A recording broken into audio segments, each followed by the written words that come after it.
Baleshwar permit पड़ियारे Baleshwar जिला क्रीड़ा संघ पक्षर बालेश्वर फुटबॉल लीग टूर्नामेंट 2024 अनुष्ठित हो जाइछि।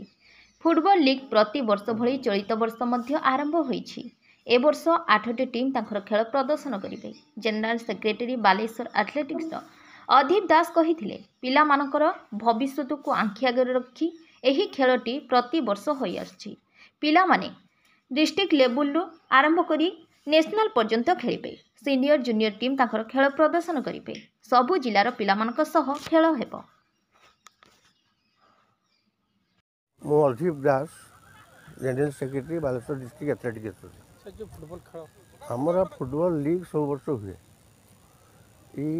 गला ये कोविड ये आमर हो पार नाला से आम घुंची घुंची घुंची घुंची जाते आसलु कि ये वर्ष आम करने को पड़ो से आम फुटबॉल लीगटा करूँ प्रति वर्ष हुए ये पिला बाहर ये पिला बाहर आम सब डिस्ट्रिक्ट लेवल टीम जाए डिस्ट्रिक्ट लेवल इंटर डिस्ट्रिक्ट जाए कारण आमर था आगु आम बालेश्वर टीम चैंपियन भी होती ओडिशा रे रनर्स अफ चैंपियन होते किंतु सब भांगी भुआ गलापर जो आगु स्टेट इलेक्ट्रिसिटी बोर्ड चाकरी पाते पिला पुलिस से पाते बिलाटा से पाते से सब बंद है पिला गुड़ा बड़ा हैरान होती अनेक प्राक्ट भी करना तेणु आम चाहूँ बर्तमान से फुटबॉल को आउ थे रिवाइव कर यंग पिला यंग पिला जमी आसवे आम एत जो इंटर डिस्ट्रिक्ट होती